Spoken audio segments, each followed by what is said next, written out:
일전에 2번 정도죠. 제가 수요 예배 설교를 하러 왔던 적이 있는데 또 주일날은 처음인 것 같습니다. 그래서 저를 좀 소개해야 될 것 같은데 제가 이렇게 낯익은 분들도 있는데 낯익지 않은 분들도 계시니 참 반갑습니다. 저는 일전에 임 목사님이랑 같이 사역을 조금 같이 한 목사입니다. 그래서 그 인연이 돼가지고 제가 개척할 때 도움이 필요하시면 언제든 연락하시라고 이렇게 말씀드렸는데 도움이 계속 필요하셔가지고 제가 2번 왔고 앞으로도 뭐 계속 올 예정이고요. 수요일날도 저예요. 설교가. 그래서 또 뵐 텐데 자주 뵐 텐데 뵐 때마다 기도해 주시고 또 반갑게 잘 맞이해 주셨으면 좋겠습니다.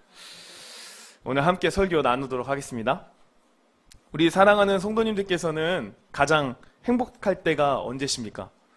저는 제가 청년부를 담당하고 있는데 제가 사랑하는 우리 청년들이랑 모여 놀고 그리고 대화할 때 저는 가장 행복하고 좋습니다. 물론 저희 청년들은 그렇게 생각하지 않을 수 있어요.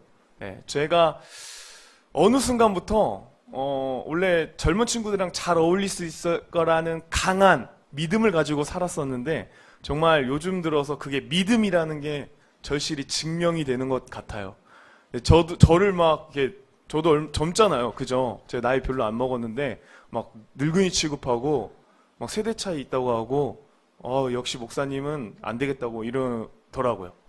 어찌됐든 그 친구들이 저를 그렇게 대한다 할지라도 저는 그 친구들하고 놀고 대화하고 또한 함께하는 것 그 자체가 저에게는 행복이 됩니다. 우리 사랑하는 성도님들께서는 무엇을 하실 때 가장 행복하십니까? 무엇을 하실 때 가장 즐거우십니까? 그런데 사실은 오늘은 행복을 말씀드리려고 한 것이 아니라 반대로 행복하지 않을 때가 언젠지가 궁금했습니다, 사실은. 언제 가장 행복하지 않으세요? 살면서 내가 참 행복하지 않다, 내가 참 불행하다라는 생각을 언제 가장 많이 하시죠? 여러 가지가 있겠지만 오늘 말씀 가운데에 나누기 위하여 한 가지를 말씀드린다면 저는 소중한 것을 지킬 수 없을 때 가장 불행한 것 같습니다. 내가 정말 지키고 싶은 그 무엇이 있고 내가 정말 사랑하고 싶은 그 무엇이 있는데 그것을 지킬 수 없을 때, 내 힘으로 되지 않을 때, 그때가 저는 가장 불행한 시기다라고 생각합니다. 사랑하는 성도님들 중에 혹여나 소중한 것을 지키지 못했던 적이 있으십니까? 지키고 싶었지만 나의 힘이 되지가 않아서 내가 정말 어쩔 수 없이 떠나보내거나 없어지거나 했던 등이 있으십니까?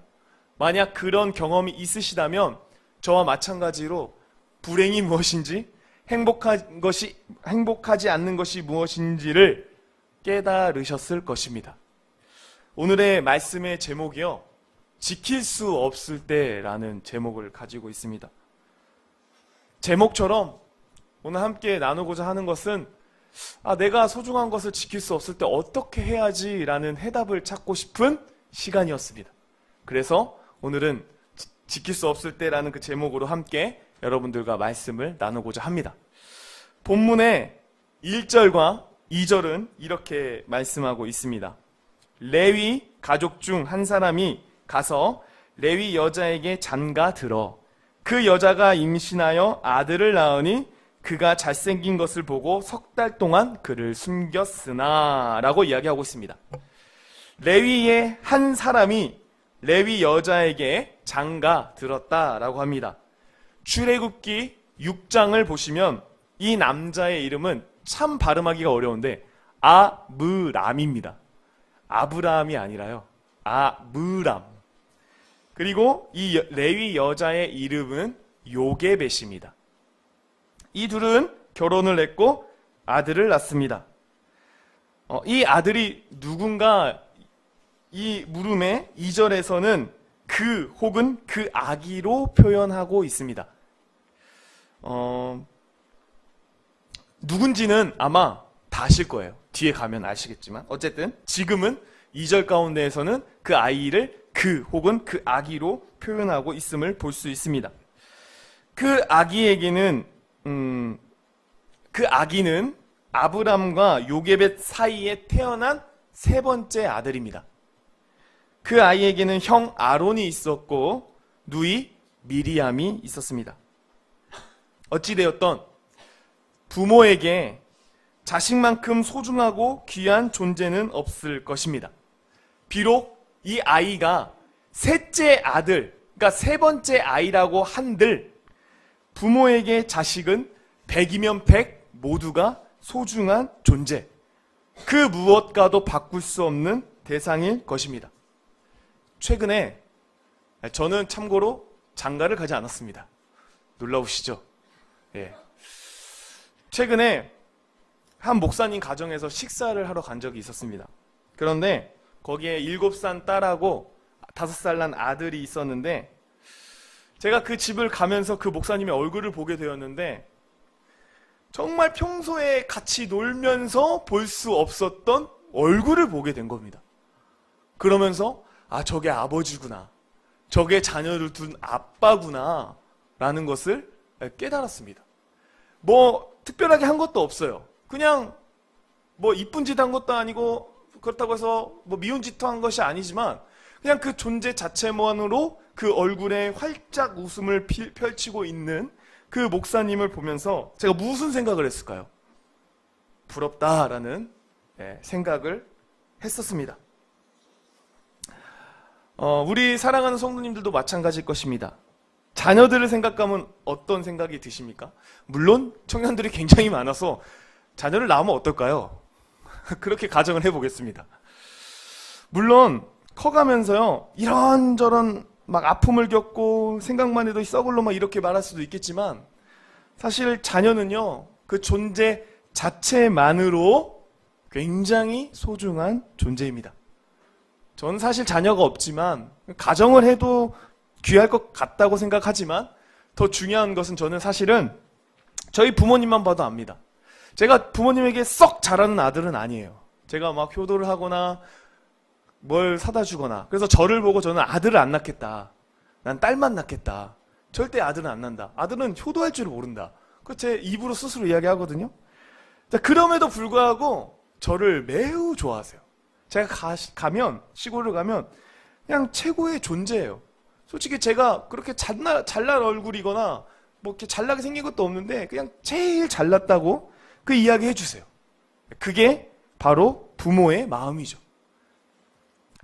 그 아이, 오늘 2절 가운데 그 말씀하고 있는 그 아이도 요게벳과 아브람에게도 그런 존재였을 것입니다. 2절에 그가 잘생긴 것을 보고 라고 이야기를 하죠.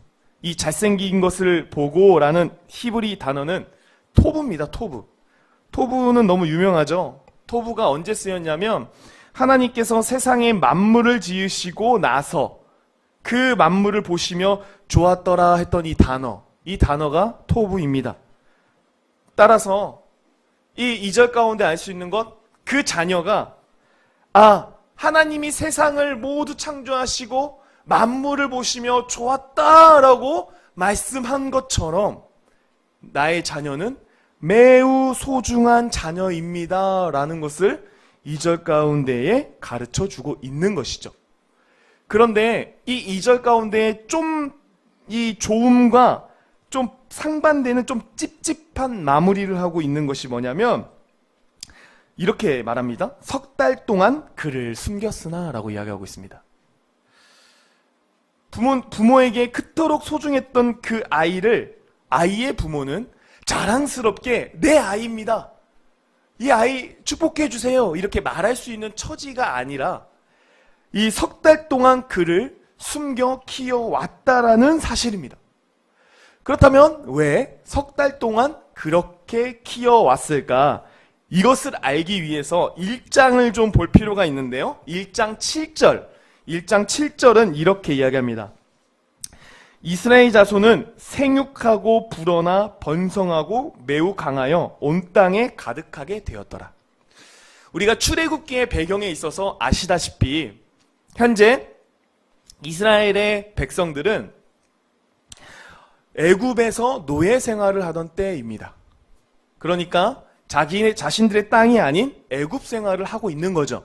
그런데 이 애굽 생활 중에 이스라엘 자손에게 특별한 하나님의 은혜가 임하게 됩니다. 그러자 그들은 어떻게 되었습니까? 번성하고 매우 강하여 온 땅에 가득하게 되었다라는 사실입니다. 자, 그런데 이 상황에서 문제는 뭐냐면 8절은 이렇게 말하죠. 1장 8절. 요셉을 알지 못하는 새 왕이 일어나 애굽을 다스리더니. 이 요셉이라는 사람은 아시다시피 애굽에 처음 들어갈 때 애굽을 부유하게 만들어준 이스라엘의 사람이었죠. 이것을 발판으로 사실은 이스라엘이 애굽에 정착할 수 있었고 애굽 왕과 애굽 사람들과 호의적으로 지낼 수 있었습니다. 그런데 8절 가운데 알 수 있는 건 뭐예요? 요셉을 알지 못하는 새 왕이 일어났다. 그러니까 요셉이 애굽을 강하게 해주었던 그 모든 행적들이 새 왕들이 들었으면서 어떻게 되는 겁니까? 다 잊혀지는 겁니다. 자, 점점 잊혀지다 보니 이 이스라엘 사람들이 점점 어떻게 되는 거죠? 번성하고 강하여지는 이스라엘 사람들이 점점 동지애나 가엾게 여기거나 혹은 서로 좋아하는 처지가 된 것이 아니라 점점 어떤 처지가 되는 거예요? 불안해지고 위기감을 조성하는 그런 민족이 되어 가는 것입니다. 그래서 22절은 이렇게 이야기하죠. 그러므로 바로는 애굽의 왕입니다. 그의 모든 백성에게 명령하여 이르되 아들이 태어나거든 너희는 그를 나일강에 던지고 딸이거든 살려두라 하였더라. 위기를 느낀 새 왕이 낸 전략 중에 하나는 뭡니까? 아들을 낳으면 죽이고 딸을 낳으면 살려두라는 겁니다. 네. 제가 바로 왕한테 참 섭섭합니다. 왜일까요? 제가 뭐기 때문에? 네, 남자이기 때문에. 남자는 항상 그런 것 같아요. 남자는 죽어요, 항상. 네. 그러니까 물론 산 것도 지옥일 수 있지만 네. 참 어려운 부분인 것 같습니다. 네. 시간이 흘러버렸고 이제 새로운 왕이 요셉을 알지 못하게 되었습니다. 그러자 애굽 왕이 시행한 것은 이스라엘 자손에게 태어난 아들들을 나일강에 던져버려라 라는 겁니다. 종합해서 말씀드리면 시간이 흘렀고 이스라엘에게 긍정적인 상황이 시간의 흐름에 따라 어떻게 된 겁니까? 부정적인 상황으로 전환되어 버렸다라는 겁니다. 이런 본문의 배경을 가진 가운데에 이 아이의 부모는 아이를 석 달 동안 숨겼습니다. 그러나 더 이상 숨기지 못하게 되었습니다. 왜 숨기지 못하게 되었을까? 아무래도 아이가 크게 울거나 아니면 아이가 드러나게 했거나 어찌 되었던 아이를 더 이상 숨길 수 없게 되었던 것입니다. 그 부모는 아이를 정말 사랑했고 소중한 존재로 여겼습니다. 아마 누구보다도 지키고 싶었을 것입니다.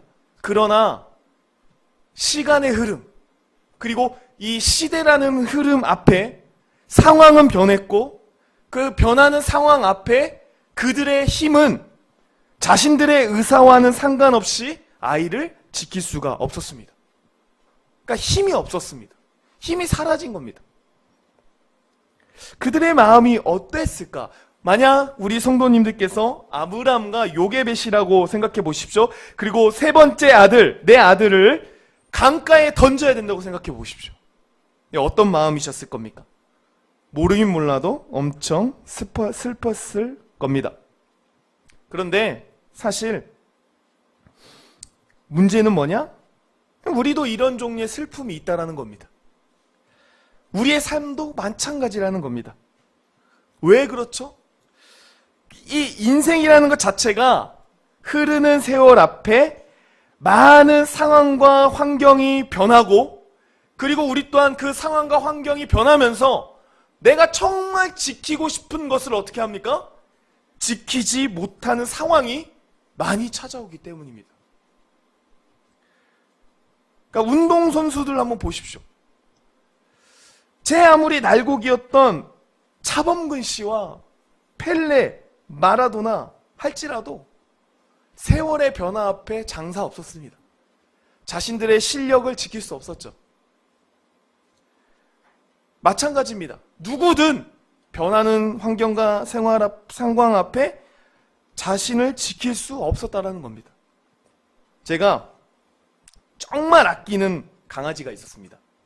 그 강아지 이름은 흰둥이였습니다. 예, 흰둥이.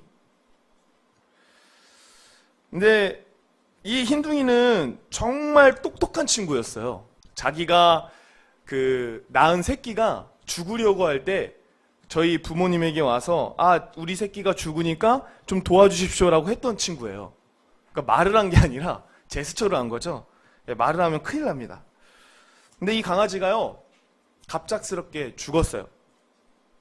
갑작스럽게 죽게 되었습니다. 왜냐하면 약을 먹었어요. 네, 약을. 그러니까 농약을 먹었어요. 당시 저는 시골 출신이어서 동네에 도둑고양이들이 참 많았거든요.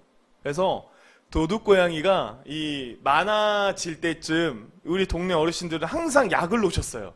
그럼 어느 순간 고양이가 씨가 말라버릴 정도로 다 없어지는 거예요. 어쨌든 그때 약을 놓았는데 그 약을 저희 흰둥이가 먹은 거예요. 그래서 이 흰둥이가 그 약을 먹고 저희 아버지 앞에 와가지고 막 자기 좀 어떻게 해달라고 난리를 치는 거예요. 나 좀 어떻게 좀 해주세요. 저 좀 도와주세요. 그런데 저희 아버지가 뭐 해줄 수 있는 게 있었을까요? 네, 아무것도 없었습니다. 그냥 죽어가고 있는 그 강아지를 보고 있을 수밖에 없었어요. 저희 가정이, 저희 아버지께서 흰둥이를 사랑하지 않은 것 아닙니다. 사랑했습니다. 그러나 문제는 뭐였습니까? 농약을 놓는 그 상황까지 하나하나 다 헤아릴 수 없다라는 겁니다. 내가 이거 농약을 어느 집에 어디서 했어. 그러니까 흰둥아 조심해, 보내지 말자. 이런 모든 상황이 컨트롤할 수 있는 능력이 없다 보니 그 강아지가 농약을 먹는 것 자체도 막을 수 없었고 죽어가는 것 자체도 어떻게 해줄 수 있는 것이 없었습니다. 우리 사랑하는 성도님들의 자녀를 생각해 보십시오. 저는 그냥 궁금해요. 우리 부모님들께서 자녀를 끝까지 지킬 수 있다고 생각하세요? 그리고 실제로 이렇게 지키며 살아가시는데 정말 지켜지던가요? 우리 자녀들이? 절대 안 지켜집니다. 이 급변하는 상황, 그리고 이 시대가 엄청 바뀐다라는 것은 우리 성도님들도 잘 아실 겁니다. 그리고 그런 상황에서 한계가 턱턱 부딪힌다. 내가 내 자녀를 지킬 수 없겠다라는 마음이 들 때가 그러니까 마음이 들 때가 뭐 하루 이틀의 문제가 아니다라는 겁니다. 그러니까 우리는 힘이 없습니다. 세상이 변하고 세상이 흐르고 그 흐름 앞에 내가 무엇인가를 지킬 수 있는 힘 자체가 사실은 없다라는 겁니다. 자연의 섭리 속에서도 우리 부모님들 세대가 먼저 돌아가시는 게 맞죠. 그러니까 결국은 끝까지 책임지지 못하는 상황이 되는 거죠. 이뿐이겠습니까? 소중한 것 있으시죠? 그 소중한 것 지켜지던가요? 여러분들 급변하는 이 상황 속에, 세상 속에 지킬 힘이 있던가요? 제가 담대히 말할 수 있는 건 우리에게는 그런 지킬 만한 힘이 절대 없다라는 겁니다. 그렇다면 어떻게 해야 될까? 나는 정말 이렇게 우리 자녀, 내 소중한 것, 제 강아지도 지킬 수 없는 힘을 가진 사람인데, 그렇다면 우리가 믿는 사람으로서 이런 상황과 환경이 처해졌을 때에 어떻게 나아가야 될까? 3절은 이렇게 이야기하고 있죠. 3절 한번 보겠습니다. 더 숨길 수 없게 되매 그를 위하여 갈대 상자를 가져다가 역청과 나무진을 칠하고 아기를 거기 담아 나일 강가 갈대 사이에 두고. 이 요게벳이 바로 왕의 명령을 따르죠. 강가에 내다 버려라. 강가에 버려라. 그런데 다른 게 있었습니다. 뭐냐? 하나의 갈대 상자를 준비합니다. 그리고 그곳에 물이 들어오지 않도록 역청과 나무지를 칠하죠. 그리고 거기에 아이를 담습니다. 그리고 그 상자를 바로가 말한 것처럼 나일 강가에 띄어 보내게 됩니다. 그녀가 사랑하는 그 아이를 위하여 할 수 있었던 건 뭐죠? 작은 상자 준비해서 그냥 나일 강가에 흘려 보내는 일밖에 할 수 없었습니다. 그런데 사실 여기에는 놀라운 비밀이 숨겨져 있습니다.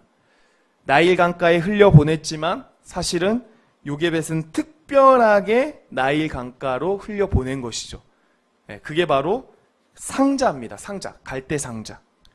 여기서 상자라는 히브리어가 테바입니다. 테바. 이 테바는 구약에서 딱 2번 쓰이는데 문제를 내드릴게요. 알아맞추시면 제가 문화상품권을 드릴게요. 첫 번째 테바가 쓰인 곳은 어딜까요? 이 첫 번째 테바가 쓰인 곳은 어딜까요? 모르시겠죠? 네? 맞습니다. 오세요. 문상 드릴게요. 네, 방주입니다. 노아의 방주. 노아의 방주에 테바 이 단어가 쓰입니다. 그리고 이 두 번째 쓰이는 곳이 바로 오늘 출애굽기 그 요게벳이 그 아이를 담기 위해 만든 그 상자를 테바라고 이야기를 하고 있습니다. 노아의 방주 때 이 테바는 어떤 역할을 했습니까? 하나님이 심판이 있었고 그 심판을 면하는 은혜의 도구의 상징이었습니다. 사람을 구원했고 동물들을 구원했던 그것이 바로 방주였다는 거죠. 따라서 요게벳이 방주를 만들어서 그 작은 갈대 상자를 만들면서 그 아이를 넣었을 때 그 간절한 소망은 뭡니까? 하나님, 우리 아이를 보호해 주십시오. 우리 아이가 제 손은 떠날 수밖에 없습니다. 그러나 하나님께서는 이 아이를 떠나지 마십시오. 보호해 주십시오. 라는 간절한 마음을 담아 보내었던 것이죠. 이게 다른 겁니다. 정리하자면 이 아이의 어미는 사실 아이를 누구한테 맡기고 있는 겁니까? 하나님한테 맡기고 있는 겁니다. 그저 바로의 말처럼 강가에 버리는 것처럼 보이지만 사실은 자기가 버릴 수밖에 없었지만 마지막으로 간절한 기대를 담아 할 수 있었던 건 뭡니까? 하나님에게 그 아이를 맡기는 것 뿐이었습니다. 그 결과 어떻게 되었죠? 참으로 놀라운 은혜를 받게 됩니다. 5절과 6절인데요. 바로의 딸이 목욕하러 나일강으로 내려오고 시녀들은 나일강가를 거닐 때에 그가 갈대 사이에 상자를 보고 시녀를 보내어 가져다가 열고 그 아이를 보니 아기가 우는지라 그가 그를 불쌍히 여겨 이르되 이는 히브리 사람 아기로다. 한 사람을 만나게 됩니다. 바로 바로의 딸입니다. 때마침 바로의 딸이 나일강에 목욕을 하러 오게 됩니다. 그리고 그 갈대 상자를 보게 되죠. 그리고 상자를 열어보니 누가 있는 겁니까? 아이가 있는 겁니다. 근데 그 아이가 누구의 아이입니까? 히브리인의 아이인 겁니다. 딱 보면 알죠. 저희도 뭐 일본 사람, 중국 사람, 또 한국 사람 또 대충 보면 알지 않습니까? 네. 딱 보니까 히브리인의 사람인 거예요. 바로의 딸이 다시 그걸 보고 버려진 아이구나, 버려라 라고 이야기할 수 있습니다. 바로의 명령이 있었기 때문이죠. 그런데 때마침 그 아이가 어떻게 하고 있습니까? 울고 있습니다. 상자를 열었는데 바로의 딸이 딱 봤는데 때마침 그 드라마처럼 큐 사인 나듯이 아이가 울기 시작하는 거죠. 그 모습을 본 바로의 딸, 그 마음 가운데 어떤 마음이 들었습니까? 6절은 이렇게 말하죠. 그를 불쌍히 여겨 라고 이야기하고 있습니다. 불쌍한 마음이 들게 되었다라는 겁니다. 선택할 수 있었습니다. 얼마든지 버릴 수 있었습니다. 그러나 다른 선택, 그를 불쌍히 여기는 마음이 드는 그 가정 가운데에 어떻게 됩니까? 그를 키우고자 하는 마음이 생깁니다. 그를 거두고자 하는 마음. 그래서 그 이후에 어떻게 하냐? 때마침 누이가 등장하죠. 누이, 7절입니다. 그의 누이가 바로의 딸에게 이르되 내가 가서 당신을 위하여 히브리 여인 중에서 유모를 불러다가 이 아이에게 젖을 먹이게 하리이까? 저는 사실 이때 바로의 딸이 어땠는지 참 궁금해요. 갑자기 강가에서 히브리인의 아이를 주었는데 갑자기 히브리인의 여아이가 나타나서 내가 히브리 사람에게 젖을 먹이리까? 라고 이야기를 하고 있는 거예요. 저는 의심이 많거든요. 이거 네 동생이지? 이렇게 이야기를 했을 것 같은데 이 바로의 딸이 이 궁안에서만 살아서 세상 물정을 잘 몰라서인지 모르겠는데 저 같았으면 사기 맞은 기분 들었을 것 같은데 바로의 딸은 놀랍게도 8절과 9절과 같이 이야기를 합니다. 바로의 딸이 그에게 이르되 가라 하매 그 소녀가 가서 그 아기의 어머니를 불러오니 바로의 딸이 그에게 이르되 이 아기를 데려다가 나를 위하여 젖을 먹이라. 내가 그 삭을 주리라. 여인이 아기를 데려다가 젖을 먹이더니 어떤 일이 벌어집니까? 그냥 넘어가 주는 겁니다. 뭐 모르는 건지 어쨌든 바로의 딸은 소녀의 이야기를 듣습니다. 그리하여 아이는 어머니를 불러오게 되었고 그리고 그 어머니는 그 아이에게 젖을 먹이게 됩니다. 그리고 또한 삭을 받는 놀라운 은혜를 겪게 되죠. 정말 반전이 일어나지 않습니까?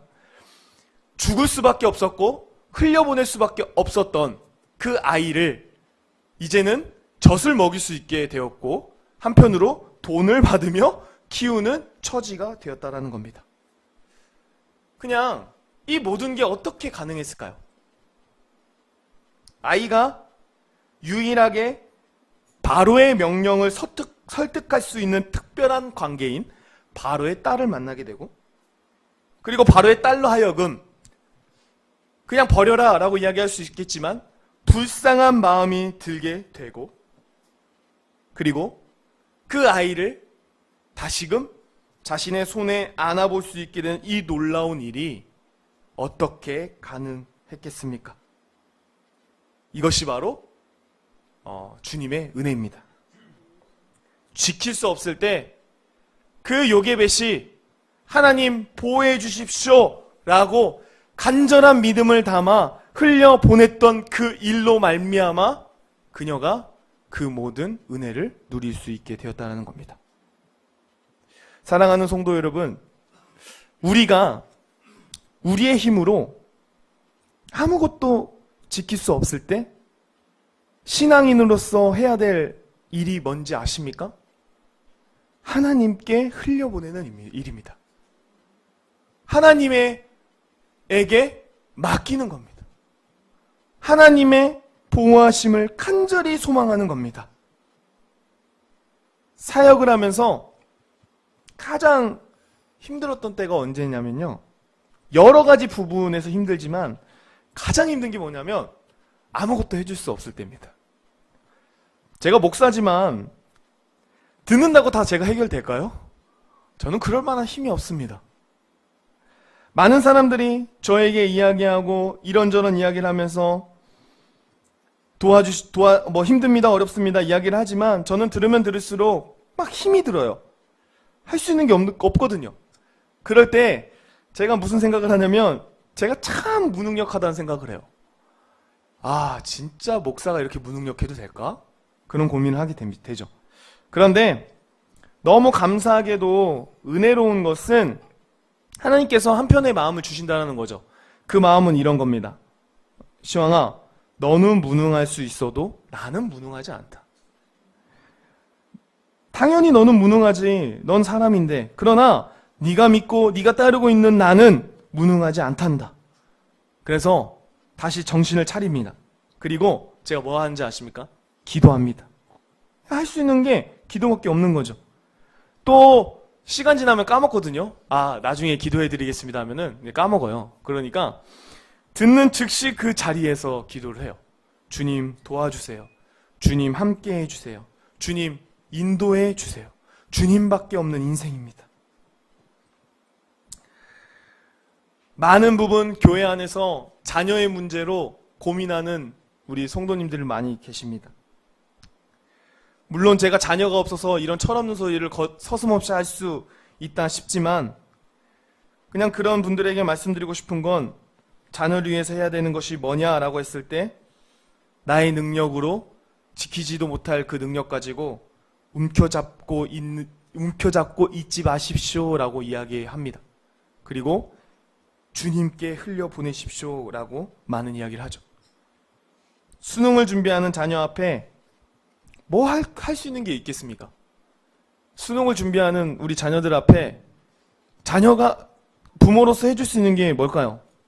공부 대신 해줘도 실력이 안 되잖아요. 없어요. 근데 우리는 마치 무엇인가를 해줄 수 있을 것처럼 생각하고 최선을 다해 우리 아이들을 압박하죠. 그러나 아무것도 되지 않습니다. 그때 제가 해야 될 일이 뭡니까? 우리가 방주에 넣어 흘려보내는 거죠. 그냥 우리 아이를 믿음 가지고 흘려보내는 겁니다. 자녀뿐만 아닙니다. 안 되는 것, 힘든 것, 그거 움켜잡고 있으면 안 됩니다. 움켜잡고 있으면 절대 안 됩니다. 만약 모세의 부모가, 아이의 부모가 아이를 계속 붙잡고 있었다라고 생각해 보십시오. 아이가 어떻게 됐겠습니까? 죽었습니다. 100% 죽습니다. 창세기에서도 이런 이야기가 나오죠. 이삭의 아내 리브가, 그의 아들 야곱과 에서가 있었죠. 근데 이 리브가가 야곱을 떠나보내야 되는 일이 생깁니다. 그가 왜 떠나보냈습니까? 창세기 27장 45절에 이렇게 말합니다. 내 형의 분노가 풀려 내가 자기에게 행한 것을 잊어버리거든 내가 곧 사람을 보내어 너를 거기서 불러오리라. 어찌 하루에 너희 둘을 잃으랴. 만약 리브가가 야곱을 보낼 수 없어서 계속 움켜잡고 있었으면은 어떤 일이 발생했을까요? 두 아들을 다 잃어버리는 일이 발생했을 것입니다.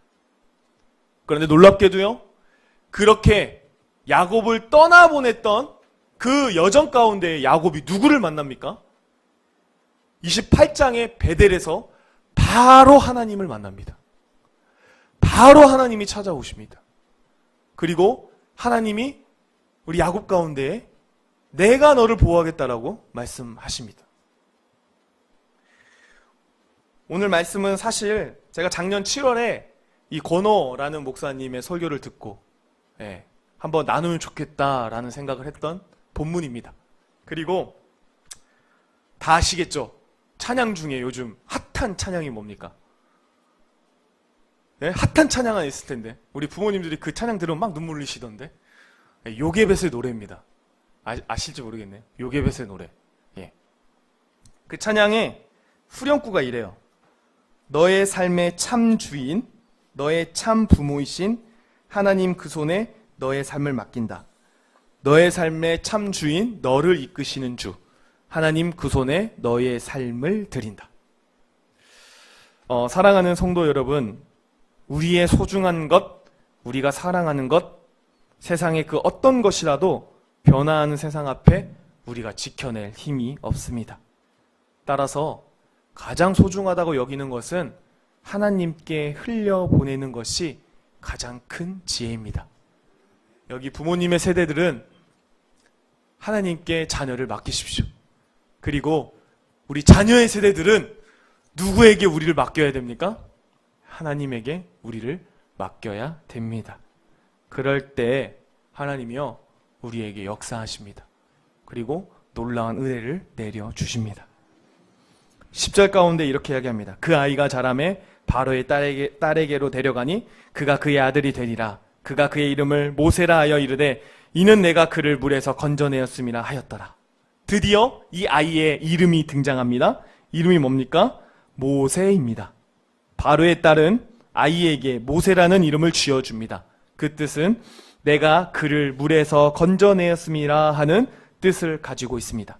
사실 바로의 딸은 자기가 모세를 건져내 주었다라고 말합니다. 그러나 성경을 읽고 오늘날 그 본문을 묵상하는 우리에게는 누가 모세를 건져 준 겁니까? 하나님이 모세를 건져 주신 겁니다. 그렇게 건짐받은 모세가 하나님 앞에 어떻게 쓰임을 받습니까? 이스라엘 백성의 최고의 지도자. 지금도 유대 사회에서 모세는 가장 존경받는 인물 중에 하나죠. 그 모든 일이 어디서부터 시작되었습니까? 그의 어머니의 믿음, 그의 어머니의 간절함에서부터 시작되었습니다. 이제 마무리하겠습니다. 놓는 것 쉽지 않습니다. 내 인생을 하나님 앞에 맡겨드리는 것, 우리의 자녀, 내 소중한 것 하나님께 놓아드리는 것 참 어렵습니다. 왜요? 나일강은 무섭기 때문입니다. 그러나 기억하십시오. 움켜잡으면 죽습니다. 움켜잡으면 썩습니다. 우리는 그것을 지킬 만한 힘이 없습니다. 따라서 지킬 수 없을 때는 놓아버리는 게 맞습니다. 근데 놓을 때 어떻게 놓아야 됩니까? 하나님께 놓아야 됩니다. 하나님 도와주십시오. 하나님께 흘려 보내야 됩니다. 그럴 때 모세와 같은 놀라운 기적의 역사가 우리 성도님들 삶 가운데에 넘쳐날 것을 믿습니다. 그것을 소망하며 나아가는 저와 여러분이 되기를 간절히 소망합니다. 함께 기도하겠습니다.